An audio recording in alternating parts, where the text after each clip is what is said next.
Projeto Vale Memória, depoimento de Guilherme Rodolfo Lager, entrevistado por Rosana Miziari e Miriam Colares, Rio de Janeiro, 18 de novembro de 2003, realização Museu da Pessoa, entrevista número HV 146. Guilherme, vou começar pedindo para você falar seu nome completo, local e data de nascimento. É meu? É. Não quer meu documento, não? Não, agora não, mais tarde. Minha certidão de... Já? Meu nome é Guilherme Rodolfo Lager, nasci no Rio de Janeiro, em 13 de janeiro de 1957. Seus pais são aqui do Rio de Janeiro também? Meu pai era suíço e minha mãe carioca, mas de origem pernambucana. É mesmo? E como é que eles se conheceram? Como é que seu pai veio parar no Brasil? Interessante. Minha mãe morava numa casa no Leblon e os fundos dessa casa, né, onde o quarto dela, a janela, dava para uma casa onde tinha uns europeus. E meu pai veio num projeto muito novo de urbanização de cidades. Então ele veio, foi para Buenos Aires, lá fez o trabalho e na volta visitou esses amigos. E aí encontrou minha mãe, que era a janela dele dava para a janela da casa da minha mãe. É mesmo? É. E seu pai, o que ele faz? Ele era engenheiro? Não, ele era administrador de empresas e na época, ele se formou em 54, 53, já existiam, né, faculdades na Europa com curso de administração e uma vocação, aquela preocupação de formação de cidades, de montagem, elaboração de urbanização de cidades, tudo. E ele veio para a Argentina para ajudar uns projetos, que era um convênio, que acho que era do grupo francês com a Argentina, e ele veio para esse projeto. E na volta resolveu conhecer o Brasil, ficou apaixonado pelo Brasil, chegou a comprar terras, tinha fazendas na região de Goiás. E aí ficou na ponte aérea entre Suíça e Brasil. E sua mãe, pernambucana, veio para o Rio? Como é que foi? Veio para o Rio com a família e... Por que eles vieram para o Rio? Porque meus avós vieram para o Rio, a família toda veio para o Rio e ela veio junto. Mas veio por conta de trabalho? Trabalho. E ela tinha alguma atividade assim ou era... Quem, minha mãe? É. Não, era nova, minha mãe tinha 17 anos quando eu conheci, era estudante. Aí eles se conheceram, casaram? Casaram, aí foram morar na Suíça uma época, e aí ficaram dividindo o tempo. Cheguei a morar, quando eu nasci no Rio, depois fui morar na Suíça, fiquei 4 anos na Suíça, aí voltei, tive um período também aqui no Rio de Janeiro, tinha a coincidência de ter uma escola suíça no Rio, existem algumas escolas suíças no exterior, e uma delas era no Rio de Janeiro, para apoiar exatamente os estrangeiros, né, de língua germânica, e aí deu para conciliar morar uma época na Suíça, uma época no Brasil. E você lembra assim, como é que foi esse período de infância? Você tem mais irmãos? Tenho mais um irmão, 1 ano e meio de diferença, então convivíamos muito juntos, né? Então eu não posso reclamar da minha infância, da minha juventude, ou seja, tive o privilégio, né, de conviver com a Europa, né, ou seja, sinônimo de cultura, né, e também conviver com o Brasil, um país assim. Aqui no Rio, onde é que era a sua casa? No Leblon. E como é que Então, era? na praia, Você lembra então dela? eu vivia jogando bola na praia, jogava futebol na rua, não tinha... Hoje é cheio de sinal, asfaltado, na época era paralelepípedo, né, não tinha sinal. E quando passava um carro, ele esperava concluir a jogada do futebol, que a gente fazia golzinho pequeno, né? E jogava muita bola, adorava jogar bola na rua. E não tinha esse problema de segurança, então o Rio de Janeiro sempre foi um lugar muito bom para se viver. Ainda é, mas eu me lembro que eu morava no Leblon e estudava em Santa Teresa. Então quantas vezes eu descia de bonde até a Carioca, pegava ônibus, ou seja, e as festas que tinha em Santa Teresa dos europeus que moravam lá, às vezes à noite, terminava a festa meia-noite, 1 da manhã, te descia a Cândido Mendes, não sei se você conhece essa região, a pé, para pegar o Glória Leblon e ir de ônibus 1 da manhã para casa, né? sem perigo nenhum, nunca fui assaltado no Rio de Janeiro, né? Então é uma época muito boa. E essa convivência, essa mescla, né? Brasil, Europa, assim, é muito bom somar os prós de cada país, de cada continente. Você sempre estudou na escola suíça? Sempre. Concluiu os estudos lá? Sempre. E quando você ia para a Suíça, vocês tinham casa lá? Tinha, meu pai tinha um apartamento lá. E aí era próximo do apartamento. Era em Zurique. E família suíça, todo morando muito junto, né? A Suíça já é pequena, né? Aí quando você considera que cheio de montanha, sobra pouco espaço, né? Então, a gente convivia muito próximo dos avós, dos primos. Era uma época boa. E no período que eu morei aqui também, nas férias eu ia para lá. Então, passei sempre as férias na Europa. E quem que exercia assim, autoridade na sua casa? Mais seu pai ou sua mãe? Mesclado, igual. Acho que um relacionamento igual, uniforme. Até os 15 anos, que aí depois eles se separaram. E aí eu optei por ficar no Brasil com a minha mãe. Nós voltamos, mas continuava convivendo, que ele continuava vindo para cá e as férias eu estava lá sempre direto. Então, ele voltou a morar lá? Voltou a morar lá. Aí ele foi para a Alemanha, já semi-aposentado, né? Trabalhava um pouquinho, porque o europeu ele tem essa coisa, né? Ele sabe o limite dele, sabe quando parar e quando curtir a vida, viajam muito, né? Então, a gente ia sempre esquiar, passear, acampar. E esse período da adolescência, então você acabou passando mais aqui no Rio de Janeiro? Sim, no Rio de Janeiro. E como é que foi essa adolescência aqui no Rio de Janeiro? Foi muito boa, muito. Olha, eu só posso realmente falar de coisas boas, porque eu, além de ter essa convivência, né, como eu falei, com um grupo de europeus, tá, aprendendo línguas e tudo, convivendo com essa cultura, também o Rio de Janeiro ele tem um charme, né? Então eu praticava esporte e ainda somava isso que eu entrei para o grupo jovem de uma igreja lá do bairro, e um grupo muito bem estruturado, muito bem montado. Então esse grupo jovem, além de a gente fazer todo o trabalho na paróquia e tudo, a gente fazia viagens, então excursões, fazia-se peças teatrais. Então era como se depois que eu saí do grupo, né, fiquei uns 7 anos, 6 anos no grupo, é que eu vi que eu estava numa microempresazinha, porque tinha área de jornal, a gente fazia o jornal da missa e colocava anúncios, então você saía para vender anúncio nas lojas do bairro, né? Você preparava todo o texto, tudo que ia ser discutido. Aos sábados a gente tinha um encontro que a gente falava muito sobre religião, sobre fé, sobre vida. Então cada vez um era escolhido para preparar essa matéria. A gente organizava shows, viagens, então foi muito saudável esse período. Então, que mesclou família, mesclou boas amizades, mesclou esse lado de valores, né? Então, muito bom. Você teve assim algum tipo de vivência ou formação política? Não, nunca tive, não. Eu me lembro, tive sim uma decepção, porque na época do Collor, né, eu tinha amigos em comuns, até da ex-esposa dele, a Lilibet, tudo, que foi feita uma campanha aqui, ele mobilizou muitos jovens, né, para a eleição dele. E nós tínhamos encontros onde cada um colocava suas propostas e tudo, então depois eu vi que nada daquilo que a gente tinha proposto da Base Rio aconteceu. Então, se tem alguma coisa que eu me lembro foi essa decepção, mas não sou político. O que você fazia na adolescência para se divertir? Qual era a diversão da época? Eu tinha algumas cachaças, que era o meu vôlei de praia, né? Como a escola era muito pequena, né? Acabava que você era do time oficial do vôlei, do basquete, da natação. Então a gente jogava, né, pela escola em vários esportes. Às vezes a gente ia para uma competição numa escola maior, né? E você acabava que você jogava futebol e terminava e ia competir no vôlei, ia competir no basquete, né?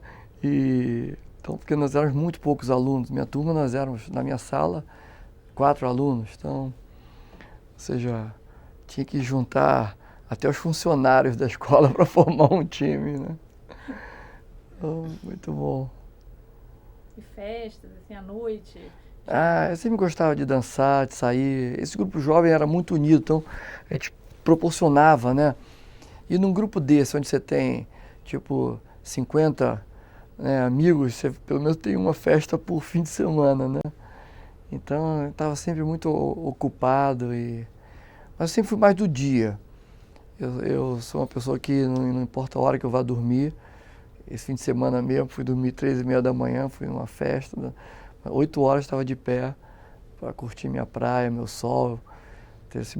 Se baixar algum tipo de cansaço depois, coisa que dificilmente acontece, eu prefiro tirar uma soneca à tarde, mas eu gosto de acordar e curtir minha manhã.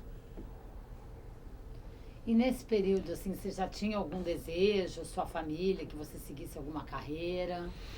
Olha, na minha família eu tinha alguns tios engenheiros, e um deles, meu tio-avô, ele foi pioneiro em construção de ferrovias e tudo, então eu elogiava muito ele, tinha fotos dele desbravando lá, Brasil-Bolívia, ele morando em Corumbá, então eu achava aquilo, eu olhava a foto dele e eu via nele um herói, né?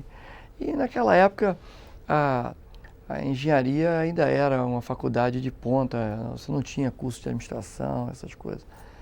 Então me guiei, minha madrinha também era uma engenheira muito querida no setor, muito respeitada e tudo. Então eu vi nela um futuro assim, de tipo assim, quero ser também engenheiro e ter o sucesso que ela teve, profissional. Você fez na universidade, faculdade? Fiz na Federal do Rio de Janeiro. Quer dizer, então ela acabou sendo um exemplo forte. Sendo e ainda é, né? Hoje está com 80 anos, então ainda é. E no teu período da faculdade, o que é que você lembra, assim, que foi marcante? Olha, o que eu me lembro da faculdade era que, como eu já trabalhava, né? E eu tinha que ser muito disciplinado para conviver com a escola, né? A universidade e o trabalho, né? E então, toda primeira, segunda semana de cada período, cada semestre, quando eu saía, eu já mapeava mais ou menos quem é que saía de que bloco da faculdade, para que eu já no primeiro mês já soubesse com quem pegar carona. Então eu mapeava a minha carona, porque eu estudava numa federal, trabalhava no Leblon, em Ipanema, em obras, né? Então era a lei da sobrevivência. Então eu mapeava meu indicador de desempenho era o seguinte, era quando eu tinha que pegar um ônibus. Aí eu ficava literalmente puto, mas não. Eu me sentia um derrotado quando eu entrava no ônibus, porque eu tinha colocado como meta sempre ir de carro, né, para poder ganhar tempo. Então, quando eu não conseguia, olha, e aí eu me lembro, e tinha vezes que você ainda estava atrasado, né, e o pessoal só para te sacanear ligava o limpador de para-brisa para dizer não para você, né. Aí então eu ficava revoltado, né. Então isso é uma coisa que eu me lembro muito da faculdade. Mas você trabalhava já? Já, então o pessoal ficava impressionado como eu conseguia saber quem saía de que bloco, porque aí eu chegava lá, né, eu gravava a sua fisionomia na primeira semana. A pessoa não sabia o que estava acontecendo. Então na segunda semana eu fingia, oi, você aí, você me dá carona? E na terceira já estava engatilhado, engrenado e... economizei um bom dinheiro com isso. Não. Mas você já trabalhava? Já, eu comecei a trabalhar com 14 anos, dando aula particular, eu trabalhava com marchand, porque eu falava várias línguas já na época, né? E aí eu trabalhava com marchand, em vernissage e tudo, eu estava no cadastro dessas marchands, elas ligavam e diziam, vai ter um evento, vai ter uma exposição, lá ia eu, de uniforme, né? E ganhava, sei lá, R$100, a gente já descontava o ISS lá na hora. E o interessante é que o uniforme era horroroso, porque era aquela gola rolê, sabe? Aquele negócio branco, né? E com um blazer azul e uma calça listrada azul e branca. Então eu torcia para nenhum pai de amigo meu ir nesse encontro, ninguém me encontrar lá, porque eu me sentia assim um palhaço de circo uniforme. Mas, no entanto, foi muito gratificante esse trabalho, porque eu me lembro uma vez, eu não sei se vocês conhecem aquele pintor, Heitor dos Prazeres. As pinturas dele são sempre pessoas olhando para cima. E figura assim de favela, ou soltando pipa, uma coisa muito mais assim, mostrando o lado pobre, mas o lado otimista, né? E aí veio uma americana e falou assim, pô, me explica esse quadro, eu não sabia por onde explicar. Eu comecei a falar, olha, as pessoas quando estão tristes são cabisbaixas. Isso aqui mostra o quê? Né? Otimismo, confiança. Blá, blá. Aí eu não sei porque a velhinha se apaixonou por mim, me deu $10 de gorjeta. Então $10 para mim naquela época era muito dinheiro, entendeu? Então eu falei assim, caramba, eu agora vou começar a estudar. Então eu não só ia para as vernissagem, mas pegava informações do...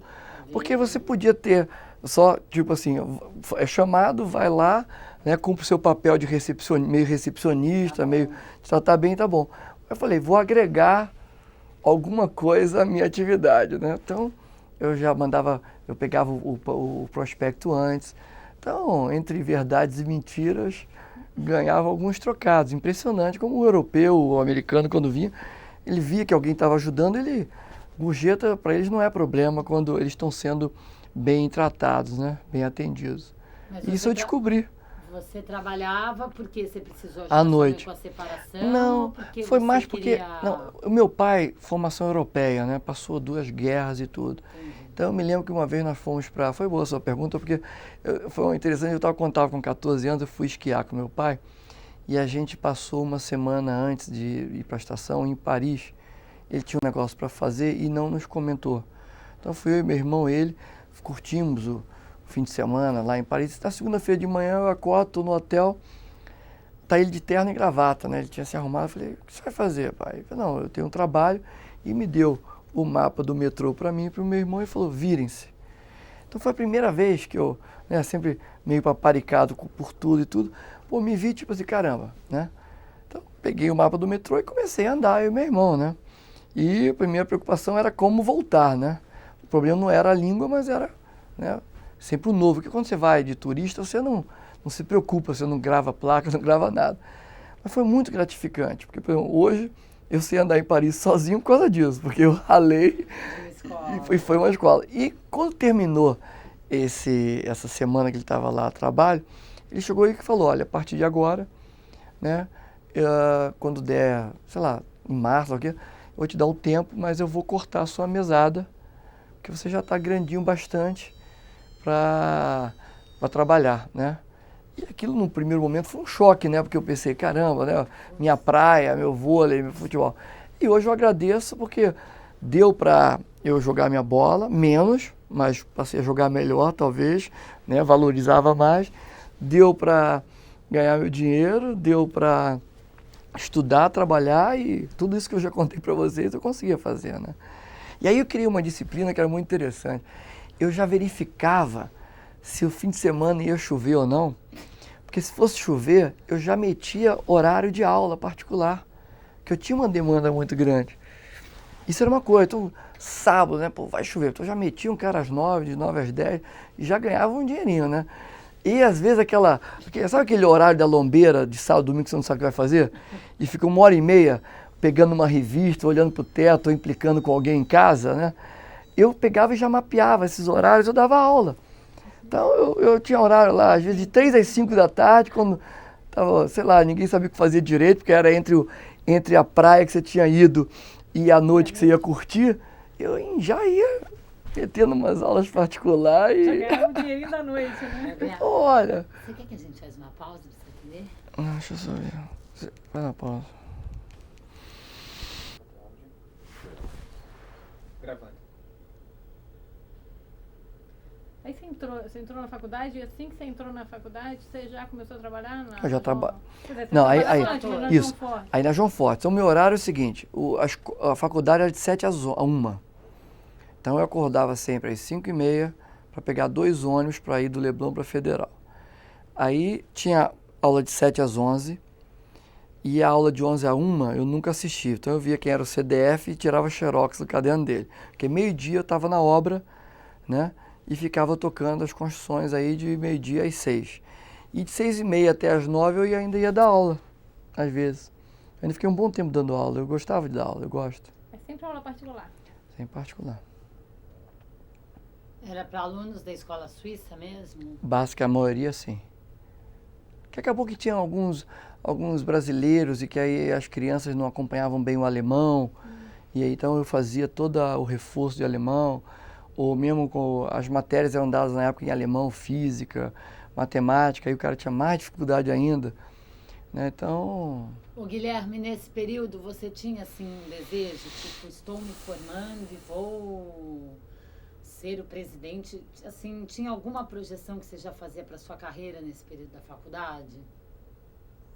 Como eu disse já, porque eu tinha visto, né, alguns parentes meus bem-sucedidos na engenharia e eu queria ter o mesmo sucesso, como eu falei antes. Mas que tipo de sucesso você pensava? Você Você pensava em canalizar a sua carreira? Não estava atrelado à hierarquia, essas coisas, entende? Estava atrelado à realização, fazer a coisa que você gostava. E eu acho que eu dei sorte claro, porque a vida é esforço, competência com oportunidade, né? Às vezes tem todo um lado e a oportunidade não surge.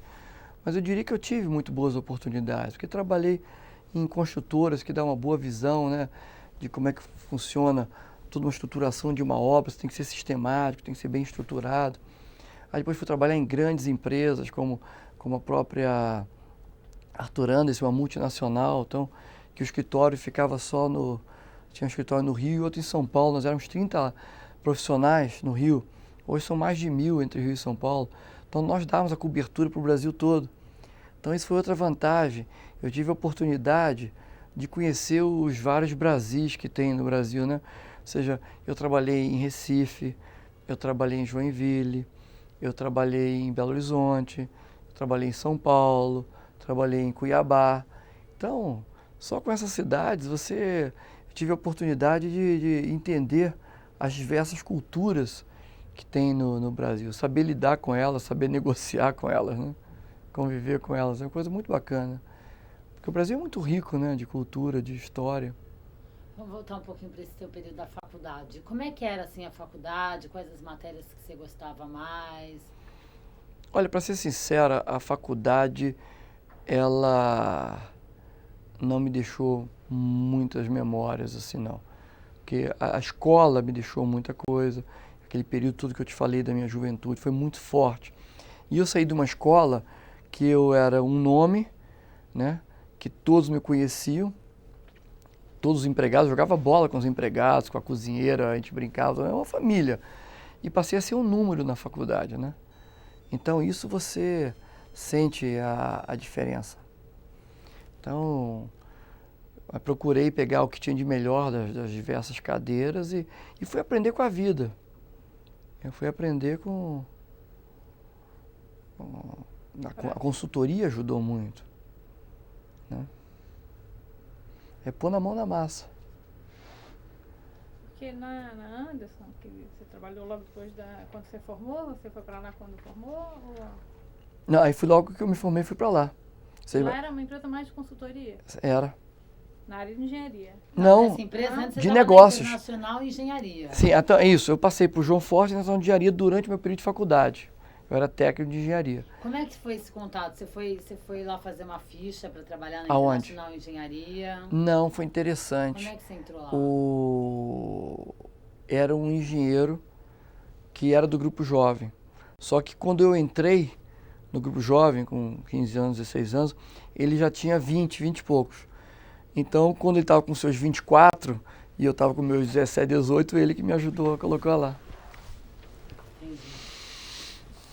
Então, até isso o Grupo Jovem ajudou, o networking, né, relacionamento. Aí, depois disso que você vai para Anderson. E como é que foi esse convite para ir para lá? Foi também um colega meu da faculdade, que eu conheci desde o primeiro ano da faculdade. Ele acabei sendo padrinho dele de casamento e vice-versa. Ele foi o cara que me deu o primeiro volante do meu carro, que naquela época era moda ter um volantinho pequeno. Ele que me deu, né, o Zé Luiz. E aí ele entrou na consultoria em janeiro. E aí em julho ele falou: Guilherme, por que você não vem pra cá? Poxa, aí eu fui. Fui 6 meses depois dele. Aí você mudou de ramo, né? Você sai da engenharia prática, né? Da engenharia civil e vai para a área de do consultoria. técnico da engenharia e fui para negócio. Mas o que acontecia é que a consultoria sempre pegava as cabeças, né? E pegavam, eu me lembro que na época, de cada 10 consultores, acho que 11 eram engenheiros, porque eles pegavam realmente o pessoal com formação em engenharia. Até hoje é um pouco assim ainda, né? Tem um pouco esse... Ainda é. Você pegar a estatística... E como é que foi a sua experiência lá? Quais foram os seus principais trabalhos na área? Olha, uma coisa interessante na Andersen é que, olha que interessante, eu vim de uma formação europeia, né? E fui trabalhar numa empresa americana. Então, outro choque. Foi muito gratificante. Então, só posso dizer que foi legal, porque cultura europeia, cultura americana e ainda poder rodar o Brasil todo através dessa empresa. Então, cultura de um continente, porque o Brasil é um continente sul-americano, e ainda fazia trabalhos em Buenos Aires e tudo. Então, só voltava à Ásia, né? Parecia aquele jogo do War, entendeu? Você já tinha conquistado aí 3 continentes aí, relativamente jovem, você já tinha traquejo, né? Jogo de cintura para lidar com 3 continentes. E aí, língua ajuda muito, né? Eu falava línguas, então eles sempre me mandavam, quando tinha projetos em empresas europeias, sempre eu era chamado, né? E quando eu fui para a Brahma foi assim também. Ou seja, era um grupo que eram os alemães que cuidavam na época, né? Era uma empresa que tinha 3 famílias, eram todos alemães. E aí tenho certeza que quando me escolheram, né, me alocaram no projeto, um dos fatores era porque eu falava alemão, tinha Origem, né? Tinha já essa cultura. né? Mas fala um pouco dessa experiência na Andersen, assim, mais pro lado da administração. A experiência é que nós entramos em projetos, às vezes com um pouco conhecimento, né? O negócio, mas a capacidade de estudar era muito grande, ou seja, eles usavam muito nossa capacidade de estudar. Então, ou seja, que essas consultorias, o forte delas é que eles têm toda uma bagagem de informação, um sistema de informações que você tem digestão, entende? Então, você recebe um volume de informação muito grande e a estruturação da equipe projeto é muito bem feita, porque eles te colocam junto com um cara mais sênior, com um gerente, com um diretor, então você é protegido, você começa fazendo coisas mais fáceis no projeto e em paralelo vai assimilando como conduzir o projeto e nisso você vai migrando. Então é uma arte tocar um negócio desse, acho muito legal. Então, foi isso. Em termos de consultoria, você convivia, ou seja, acabou que eu passei por várias grandes empresas através da consultoria. Ou seja, eu tinha vindo de empresas grandes de engenharia, aí eu passei pela Rede Globo, que todo mundo conhece, passei pela Fiat, passei por uma Paranapanema, passei por uma Votorantim. Então, porque eram empresas grandes que já tinham uma demanda grande também por esses serviços. Então, Quanto tempo você ficou na Andersen? 8 anos. Isso nós estamos falando mais ou menos de que ano você entrou lá? Foi de 81 a 89. E qual foi, assim, o maior desafio que você teve lá, o trabalho na empresa que você fez que mais te... Um deles foi implantar o sistema financeiro da Fiat a nível mundial. Ou seja, a Fiat estava redesenhando toda a área de informação financeira, toda a parte de procedimentos, controles, usando uma ferramenta de sistemas antigos lá da época. E no dia 31 de dezembro tinha que estar todos os países, as cidades, né, que tinham filiais no mundo da Fiat, tinham que ter convertido o seu sistema. Então, foi um período que trabalhou-se muito e conviveu-se com o networking, né, dessa empresa a nível mundial muito forte, onde eu trabalhei em Natal e Ano Novo. Então, isso, vou mostrar que quando tem que ser, né? Então, fui comemorar o meu Ano Novo com o Carnaval. E por que você saiu de lá? Eu saí de lá, é interessante, porque o consultor, eu sempre vejo como um copiloto. Ou seja, o consultor ele não decide, ele propõe, sugere, estuda, analisa. E eu queria ser o piloto, eu queria colocar a minha mão na massa em alguma coisa, numa operação, conviver com grupos maiores, sabe, entrar numa fábrica, ver o outro lado. Então eu entrei em várias fábricas, mas como consultor, de terno e gravata e ficando mais no ar-condicionado. Então eu queria ver o lado do quentão, né? Então foi muito legal. Foi muito legal porque aí eu fui para a Brahma, né? Várias fábricas no Brasil todo, né? E uma capilaridade muito grande, porque era a matriz, as fábricas, né? Os distribuidores e os pontos de venda, né? E aí eu comecei tocando a área internacional, que na época era muito demandante, porque a dependência pela importação de equipamentos, insumos era muito grande. Então, na minha época, você importava toda a parte de embalagem, né? Você importava insumos, você importava equipamentos. Então, já era uma conta de 700 milhões de dólares na época. Então, eu comecei tocando essa área e aí convivia de novo com o mundo inteiro, porque todos os fornecedores. Você estava falando de Austrália, Turquia, Alemanha, Irlanda, o que você imaginar tinha alguma origem aí estrangeira para algum tipo de demanda que a gente tinha, né? Então foi muito gratificante também continuar convivendo com esse lado. E aí, passados 2 anos cuidando de importação, eu falei, quero ir para uma fábrica. Mas e aí é outro mundo. Se você que decidiu sair. É. E por que você foi para a Brahma, assim? Como é que foi o convite? Porque eu tava tocando um projeto na Brahma, pela Anderson. Pela Anderson, entendi. Aí já foi meio casado. Meio casado. Eles falaram, vem. Tem espaço aqui para você. Aí você falou que foi para uma fábrica? Aí depois eu fiquei 2 anos cuidando da área de importação da companhia, né? Aí fui para Minas e cuidei de 2 fábricas lá. Eram 2 fábricas e lá também foi outra experiência. Antes que você me pergunte o que é que marcou muito, que uma das 2 fábricas eu tive a incumbência de fechar. Então você ter que realmente fechar uma fábrica, né, onde na época nessa fábrica tinha cerca de 500 pessoas, você ter que tomar uma decisão e em cima de um produto de consumo, porque se fosse tipo assim uma fábrica de imóveis, você podia avisar, olha, daqui a 30 dias, né?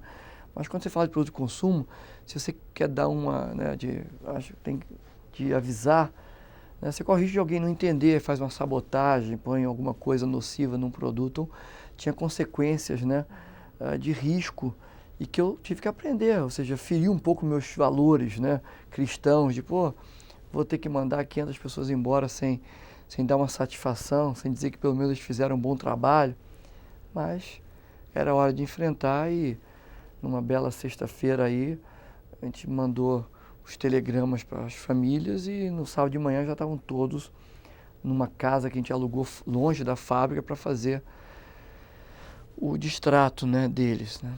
Então, foi uma situação dura, né? Era qual fábrica? É de Nova Lima, a Escola Nova Lima, em Belo Horizonte. E lá você ficou bastante tempo, né? Aí fiquei 2 anos lá. Aí depois fiquei 2 anos numa outra fábrica, que na época era a maior fábrica do Brasil. Aí depois fiquei 6 anos como diretor.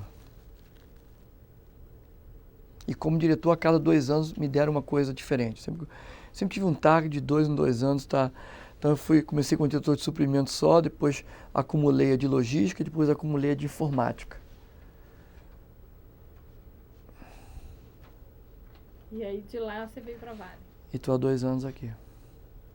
Já na área de logística, né? Logística. E como foi essa passagem? Olha, muito boa também, porque foi de empresa grande para empresa gigante, né? Ou seja, quando eu achava que a Ambev era grande, ainda tinha coisa maior no Brasil, né? Que a Vale realmente tem uma outra proporção. Foi convidado para... O Roger me convidou. Que ano que ele te convidou logo? Em 2001.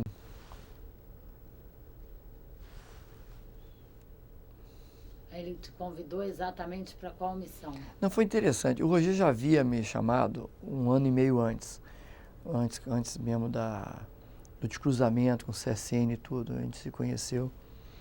A gente se conheceu brigando, porque ele era do conselho de uma empresa que era fornecedora nossa. E eu resolvi dar uma chacoalhada nessa empresa, e aí de repente me liga um cara que eu não sabia quem era, conselheiro de uma empresa que eu sabia qual era, e falou assim, pô, Guilherme, quero te conhecer, pá, você tá me dando muito trabalho. Eu falei, como que é? Aí marcamos um jantar. Aí além dele, ele levou mais 3 conselheiros. Eu falei, caramba, eu estou em desvantagem aqui. E começamos a conversar, por que está acontecendo isso, aquilo, aí eu dei algumas sugestões que eu achava que tinham que ser feitas e tudo para retomar o nosso bom relacionamento. Acabou que foram cumpridas todas, as nossas também, foi uma via de 2 mãos. Aí ficamos amigos, né? Brigando. E aí uma vez ele dentre as várias investidas, uma delas, ele falou, pô, mas você tem que vir, etc e tal. Eu falei, hoje eu só vou se o dia você for presidente, porque você no conselho, porque ele era conselheiro, ou você vai estar muito distante ou vai ser rainha da Inglaterra, e eu não quero isso. Para trabalhar, quero trabalhar então mais perto. E aí, em maio de 2001, ele ligou para mim, ó, Guilherme, você é um dos primeiros a saber. Amanhã eu estou assumindo a presidência, como quem agora não tem mais desculpa, né? Aí eu vim. O que é do homem, o bicho não come, né? E qual foi a grande missão, assim, qual era o desafio que você tinha aqui?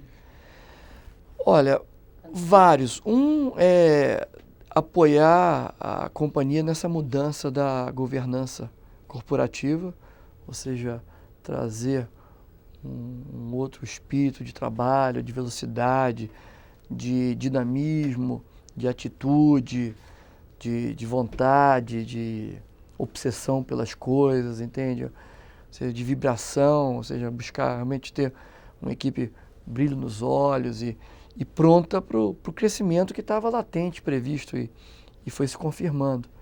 Então essa é uma. A outra, montar a área específica de negócio que me foi atribuída, que é de logística. E dentro dessa área também um outro desafio, que era fazer com que o cliente principal aqui da companhia, que é o minério, né, fosse muito bem atendido, com produtividade, com eficiência. E é o que está acontecendo, um relacionamento muito legal. Já dá para sentir nesse período que você está aqui essas mudanças? Dá. Dá para sentir. E o mercado sente, tanto é que na época que nós entramos, a ação valia lá 20 e poucos dólares, hoje está mais de 40. Devia ter comprado. É sempre assim. Mas pode continuar comprando que vai aumentar. Vai crescer mais, sempre. O preço ser grande é que você tem que continuar crescendo. E você sentiu resistência aqui por parte da empresa, assim, com esse novo direcionamento? Não. Resistência sempre vai haver em qualquer lugar, na tua família deve ter. Na nossa família tem, o ser humano é um bicho complicado por natureza, né? Você vê todo o sistema animal aí, tudo em harmonia. Uma vez ou outra que você vê uma baleia encalhando, né? Um pinguim perdido, mas de resto, né? Você vê que os animais convivem bem melhor do que nós homens. Então, você volta e meia tem um problema de adaptação e tudo, mas dentro do razoável. Qual que você acha que é o grande desafio da Vale hoje? Hoje, eu acho que o grande desafio da Vale é realmente partir para assumir uma postura de Marco Polo, ou seja, ir buscar conquistas lá fora.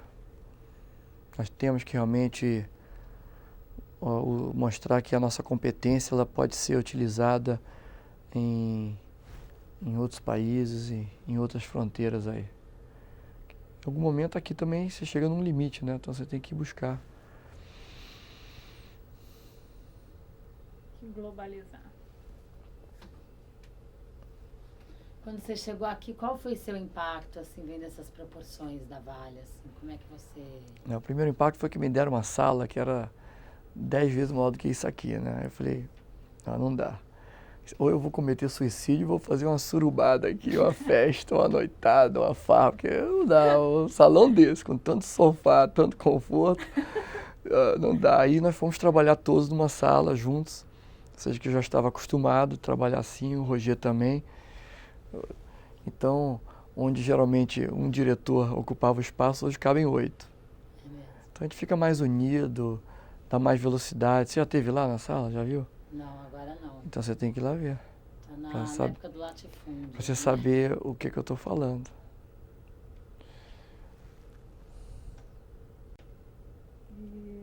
Faltou assunto?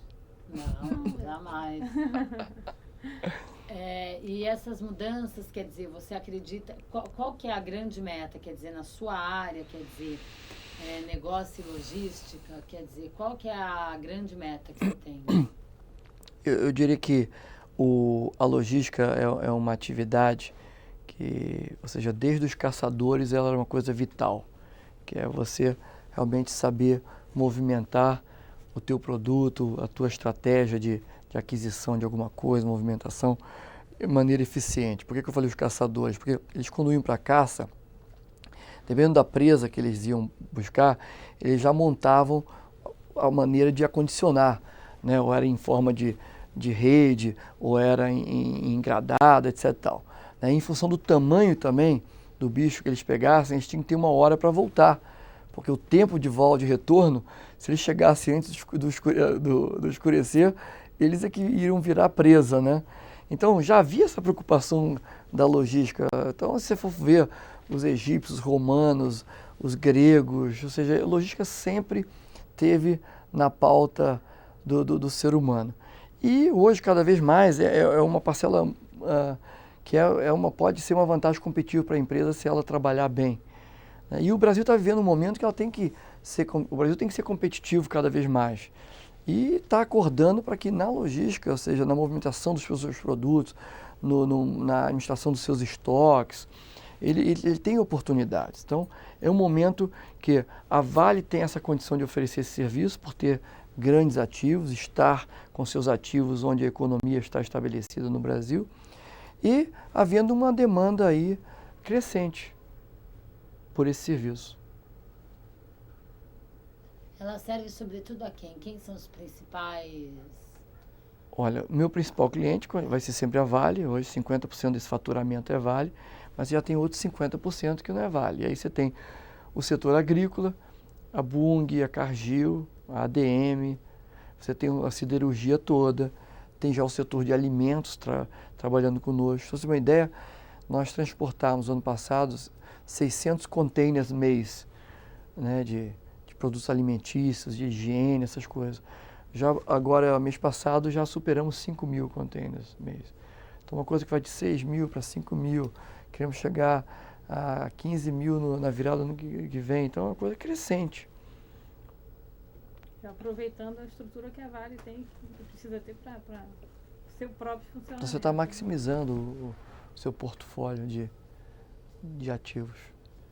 E qual que é o grande desafio da área de logística? Assim, para o futuro, qual que é a meta? É ter uma equipe muito bem preparada, né, para vender serviço, porque vender serviço é diferente de vender produto, é um outro mindset.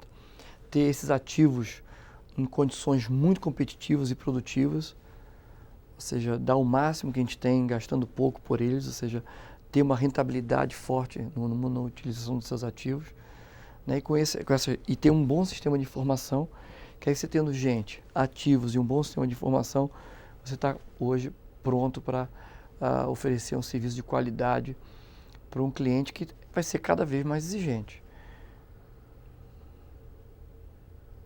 E esse serviço, quer dizer, é a área de logística na Vale, porque a Vale tem esse ranking de primeira, de líder no mercado de mineração. Qual o papel da logística nesse ranking? Hoje ela é a maior do Brasil também. Também. É. E no mundo ela tem esse Não, no mundo porque ainda nós estamos trabalhando. Não, no mercado nacional. E a logística ainda tem um comportamento muito mais regional do que mundial, a menos as companhias aéreas aí. Aí outra história. A navegação de longo curso, né? Mas do contrário não. Mas no Brasil ela é líder. E a própria marca Docinave, que é uma companhia marítima nossa, ela é conhecida lá fora, né? A Vale chegou a ter vários navios e operou durante muito tempo esses navios lá fora. Era uma marca conhecida e respeitada. E como que é seu cotidiano de trabalho aqui? Você fica aqui no prédio, você viaja Olha, muito? como eu tenho essa origem de operação, eu gosto de preferência estar mais na operação. Às vezes o Roger brinca comigo, Guilherme, tô com saudade de você, tô carente, onde é que você tá? Ele liga, eu tô na operação. Agora, a gente tem que dividir bem o tempo, ou seja, hoje a Vale demanda realmente estar sempre atento aos movimentos lá de fora, ou seja, isso é uma coisa dinâmica. Enquanto tem um pensando bem, tem 10 pensando no mal, então você tem que estar muito esperto em cima das coisas, alerta. Então esse alerta cabe a nós aqui na diretoria executiva junto com o Roger, né, cuidar disso, né? Tem todo esse relacionamento externo com o governo, com agências, com municípios e tudo, até em função dessa nossa capilaridade. Só nossas ferrovias passam por mais de 500 municípios. Então multiplica 500 por X vereadores, Y prefeitos, imagina... Esse relacionamento com a comunidade, com o governo, quer dizer, ele se dá via alguma instância aqui interna da Vale ou a logística tem a sua representatividade junto? Não, é uma mistura. Nós temos uma equipe que cuida disso na formalização de alguns eventos, alguns encontros.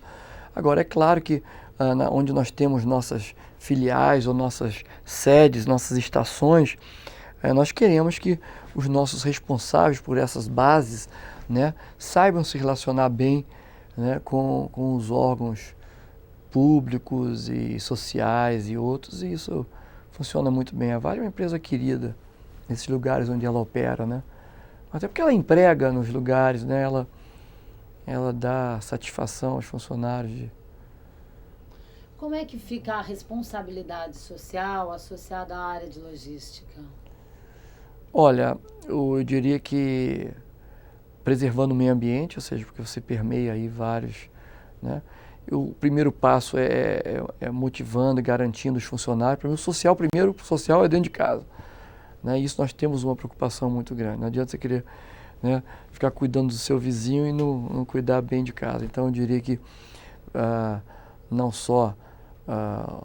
é um problema de remuneração, é muito mais um problema de satisfação, de motivação. Isso a Vale tem, eu acho que todos têm orgulho da atividade que faz. O treinamento é uma preocupação constante, a segurança dos nossos funcionários é uma preocupação constante. As oportunidades de encarreiramento, quantos começaram em Carajás, hoje estou no Japão, na Bélgica, né? E dentro dessa proposta que nós temos de crescimento, nós vamos precisar de gente cada vez mais. Então, acho que essa é a nossa responsabilidade também interna, né, de garantir que essa realização que acaba permeando nas famílias, né, porque é a esposa, os filhos, toda a família tem orgulho de falar, poxa, meu parente trabalha na Vale do Rio Doce. E o lado externo, nós temos vários programas que a Carla deve ter comentado com você na conversa que ela teve, né? Então são programas muito bem sustentados, muito bem embasados, que não custam pouco, né? Que as pessoas não valorizam muito. Dentro daquele negócio que nós citamos, que o ser humano às vezes é meio complicado, se eu te der hoje uma BMW, amanhã você já está insatisfeita que é uma Mercedes. Você já zera teu contador, né?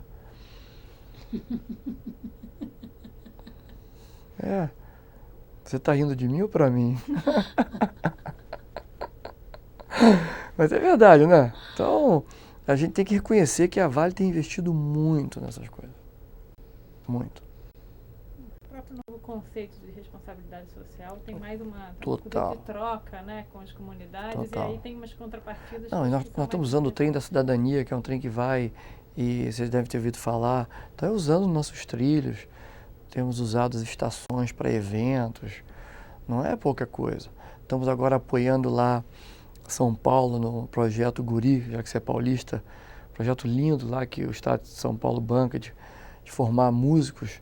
Então já tem 110 grupos em todo o Estado de São Paulo, 110 grupos multiplicado por 20, 40 alunos, você tem aí 4 mil, 5 mil crianças, né, entrando aí na música e deixando de de fazer outras atividades menos produtivas, né? Então, acho que essa preocupação é perceptível lá fora por todos.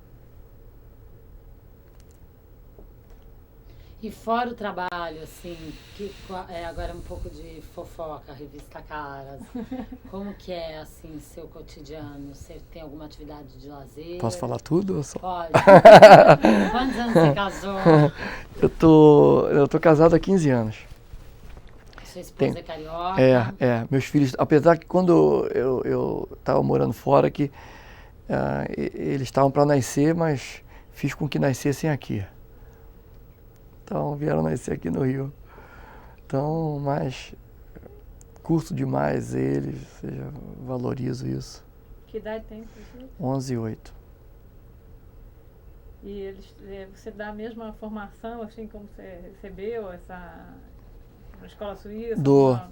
Eles estudam na escola suíça? Na escola alemã. Dou. Talvez com menos rigor que meu pai, entendeu? Acho que eles estão muito frouxos pro meu gosto. A carga cultural brasileira já é mais forte. Muito mais forte. Já tem aquela cara, ih, pai, isso é careta. Isso... E você pratica esporte? Pratico. Ainda estou fugindo dos esportes assim de mesa, tipo gamão, baralho. Eu jogo meu vôlei, corro, um squash quando dá.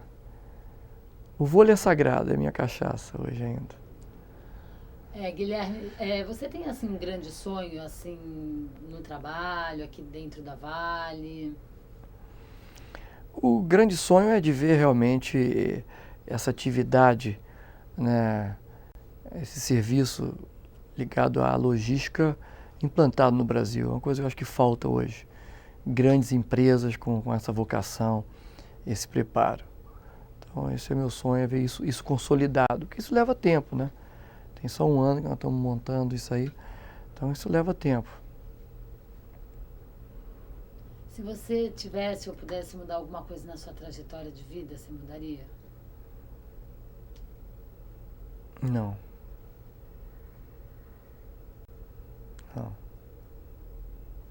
O que você acha da Vale do Rio Doce fazer um projeto memória com os seus empregados? Acho muito importante porque a vida, eu defino ela tipo como uma corrida de bastão, sabe aquela passagem de bastão? Então, eu como comecei a trabalhar cedo, eu sempre fui buscando experiências de outros, né? Que no fundo, o que é? Se transforma, né, no quê? Recebi o bastão de outros. E hoje eu já estou num tempo já de vida, de bagagem, de tudo, né? Que já posso passar o bastão de muitas coisas que eu acredito e que eu aprendi ralando e que hoje formaram minhas convicções, meus valores. Não sei se eu estou ficando ranzinhos ou não, mas estou ficando muito enraizado neles. Então... Que ótimo. E tem alguma coisa, assim, deve ter várias perguntas que certamente a gente não fez, mas que você gostaria de deixar registrado? Não, acho que vocês foram muito felizes nas perguntas. Tem alguma coisa, Miriam, para perguntar, assim? Não sei o que você achou de ter dado esse depoimento para o projeto Vale Memória. Como eu falei, é gratificante porque eu acho que ele pode ser certamente será um veículo onde vai passar um pouco das minhas crenças e que pode ser que alguém tenha afinidade com elas. E faltar só um soprozinho, um clique, né? Tipo assim, tô afinado com isso. Então, né? Copie as coisas boas. Que ótimo. Obrigada. Obrigado a você.